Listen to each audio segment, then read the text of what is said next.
नमस्कार दर्शकों, बहुत बहुत स्वागत है। मित्रों, आज का विषय है कि सप्तम भाव का स्वामी जब दूसरे भाव में बैठता है तो वो किस प्रकार के फल देता है। अब सप्तम भाव का जो संबंध होता है वो वैवाहिक सुख से होता है, दाम्पत्य जीवन से होता है। जो आपका जीवन साथी है उसको भी हम सप्तम भाव से देखते हैं कि जीवन साथी के साथ किस प्रकार का संबंध रहेगा और वैवाहिक जीवन में सुख रहेगा कि नहीं, इसको सप्तम भाव से देखते हैं। बिजनेस जो व्यवसाय है उसको भी सप्तम भाव से देखा जाता है। कोई भी पार्टनरशिप है उसको भी हम सप्तम भाव से देखते हैं। और जो अन्य लोग हैं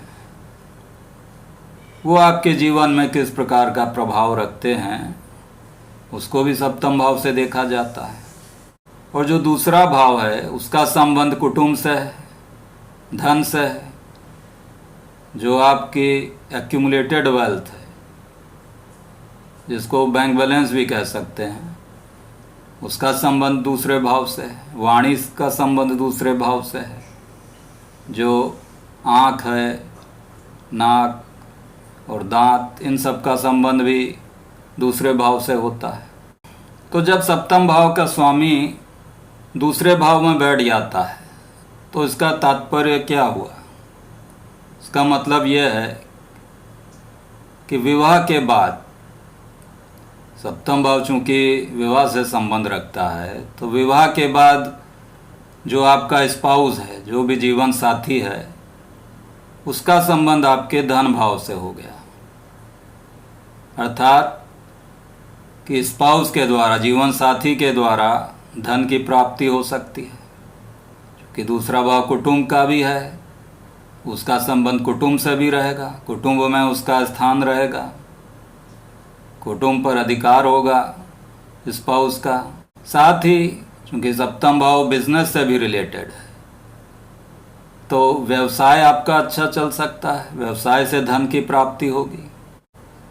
तो इस प्रकार धन के मामले में तो सप्तम भाव का स्वामी यदि दूसरे में बैठता है तो ये अच्छा है। वहाँ पर आपकी अपने जीवन साथी के साथ अंडरस्टैंडिंग अच्छी रह सकती है। यदि हम फाइनेंस को देखते हैं तो वहाँ पर ये स्थिति अच्छी है। लेकिन अब चूंकि दूसरा भाव सप्तम भाव से आठवां भाव पड़ता है और कोई भी ग्रह यदि अपनी राशि से आठवें भाव में बैठ जाए तो वहाँ पर वो ग्रह निर्बल हो जाता है। तो चूंकि सप्तम भाव का स्वामी अपने स्थान से आठवें भाव में अर्थात दूसरे भाव में बैठ जाएगा तो वो निर्बल हो जाएगा। अब वो किस राशि में बैठा है ये भी देखना पड़ेगा। यदि वो अपनी मित्र राशि में बैठा है तो वो और ज़्यादा निर्बल नहीं होगा। लेकिन साथ ही यदि वो अपनी शत्रु राशि में बैठ जाए तो एक तो वो अपने भाव से आठवें में बैठ गया, दूसरा शत्रु राशि में भी बैठ गया तो और अधिक निर्बल हो जाएगा। साथ ही ये भी देखना होगा कि उस ग्रह पर जो सप्तम भाव का स्वामी है और दूसरे भाव में बैठा है उस पर किन ग्रहों की दृष्टि है। यदि अशुभ ग्रहों की दृष्टि हो, पाप ग्रहों की दृष्टि हो तो वो और अधिक निर्बल हो जाएगा। और निर्बल हुआ ग्रह शुभ फल नहीं देता है। तो यदि सप्तम भाव का स्वामी दूसरे भाव में बैठा है तो वो सप्तम भाव के लिए ज़्यादा शुभ नहीं होगा। यदि वो शुभ ग्रह हुआ तब तो वो दूसरे भाव में शुभ फल देगा। आपकी धन की स्थिति अच्छी होगी, स्पाउस धनी होगा, स्पाउस से धन की प्राप्ति हो सकती है, बिजनेस से धन की प्राप्ति हो सकती है। लेकिन जहाँ तक सप्तम भाव का सवाल उठता है कि सप्तम भाव की कैसी स्थिति रहेगी, वहाँ आपस में कैसा सामंजस्य रह सकता है, तो वहाँ पर यदि सप्तम भाव का स्वामी दूसरे में बैठता है तो उसको ज़्यादा शुभ नहीं कहा जा सकता है। अब यदि उस पर पाप ग्रह की दृष्टि हो जाए तो और अशुभ हो जाता है। ऐसी स्थिति में संबंध विच्छेद की भी स्थिति आ सकती है, आपस में तनाव की स्थिति रह सकती है। तो इस प्रकार यदि सप्तम भाव का स्वामी दूसरे में बैठा है तो ये देखना पड़ेगा कि वो कौन सा ग्रह है, शुभ है कि अशुभ है। उसके अनुसार जो उसका दूसरे भाव से संबंधित फल होगा वो मिलेगा। उस ग्रह पर किन ग्रहों की दृष्टि है, यदि शुभ ग्रहों की दृष्टि है तो ज़्यादा अशुभ परिणाम नहीं प्राप्त होंगे, शुभ परिणाम मिलेंगे। और यदि उस सप्तमेश पर पाप ग्रहों का प्रभाव है तो वो काफ़ी अशुभ स्थिति हो सकती है। जैसे यहाँ पर ये वृश्चिक लग्न की कुंडली है, इसमें सप्तम भाव का स्वामी शुक्र बनता है। अब इसमें यह भी देखने योग्य बात है कि सप्तम भाव जो है वो भी एक मारक भाव है और दूसरा भाव जो है वो भी मारक भाव है। अब सप्तम भाव का स्वामी यदि दूसरे भाव में बैठ जाता है अर्थात मारक भाव से संबंध हो जाता है तो ये स्थिति शुभ नहीं होती है।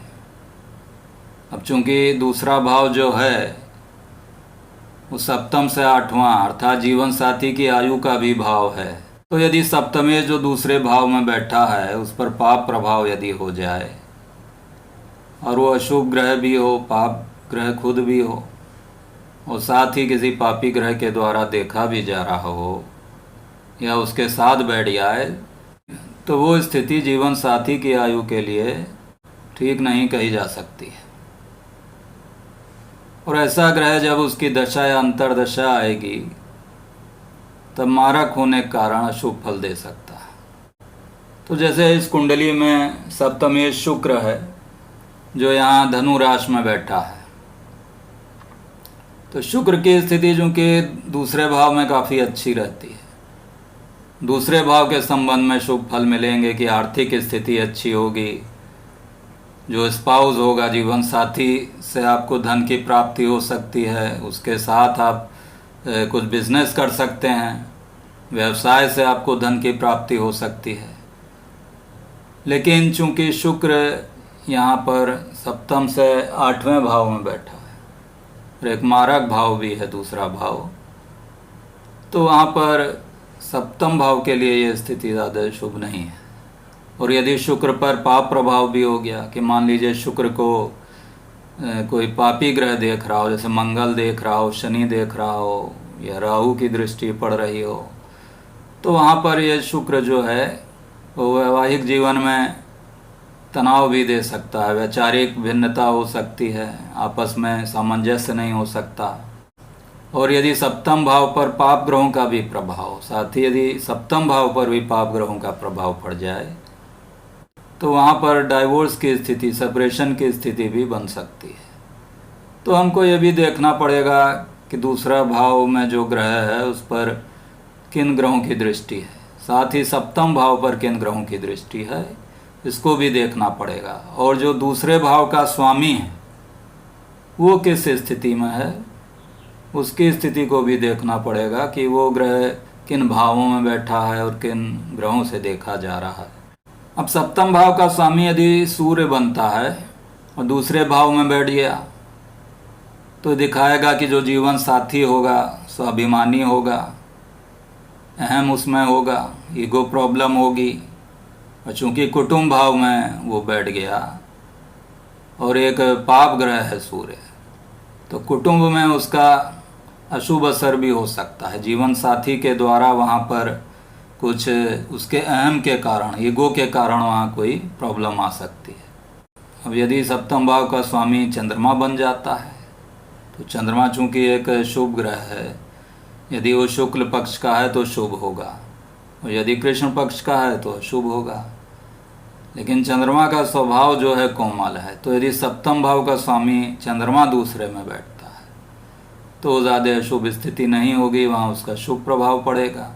यदि बुध बनता है सप्तम भाव का स्वामी और दूसरे में बैठता है तब वहाँ पर ये दिखाएगा कि जो स्पाउस होगा बुद्धिमान होगा वो, और अपनी बुद्धि से वो धन की स्थिति को आपके बेहतर कर सकता है, कुटुंब की स्थिति को बेहतर कर सकता है, उसका आपके कुटुंब में स्थान होगा और वहाँ अपनी बुद्धिपूर्ण कार्यों से वहाँ पर वो शुभ स्थिति पैदा कर सकता है। तो इसी प्रकार अन्य ग्रहों को भी देखना चाहिए कि सप्तम भाव के स्वामी कौन से ग्रह बन रहे हैं और उनका क्या स्वभाव है, तो वो उसी प्रकार दूसरे भाव से संबंधित अपना फल देंगे। कि जैसे यहाँ इस कुंडली में जो दूसरे भाव का स्वामी है वो बृहस्पति है और वो सप्तम भाव में बैठ गया, तो यहाँ बृहस्पति और शुक्र का स्थान परिवर्तन योग बन रहा है।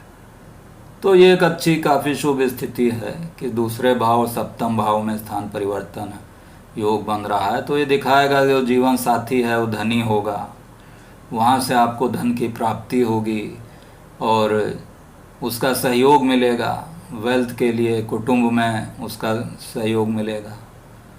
तो यदि स्थान परिवर्तन योग बन रहा है दूसरे भाव में सप्तम भाव में, तब ये शुभ स्थिति है। और यदि दूसरे भाव पर शुभ ग्रहों की दृष्टि है कि बृहस्पति देख रहा हो दूसरे भाव को या कोई अन्य शुभ ग्रह दूसरे भाव पर उसकी दृष्टि पड़ रही हो, तब भी वहाँ शुभ फल की प्राप्ति हो सकती है। तो इस प्रकार ये देखना आवश्यक है कि दूसरे भाव पर किन ग्रहों की दृष्टि है, सप्तमेश जो ग्रह बन रहा है वो किस प्रकार का ग्रह है, पाप ग्रह है या एक शुभ ग्रह है, और उस पर किन ग्रहों की दृष्टि है, सप्तम भाव पर किन ग्रहों की दृष्टि है। तो इन सभी का आकलन करके विश्लेषण कर ही हम इस निष्कर्ष पर पहुँचेंगे कि सप्तमेश यदि दूसरे भाव में बैठा है तो किस प्रकार का फल देगा। तो आशा है कि आपको मेरा वीडियो पसंद आया होगा। कि पसंद आए तो कृपया लाइक करें, शेयर करें, सब्सक्राइब करें। धन्यवाद।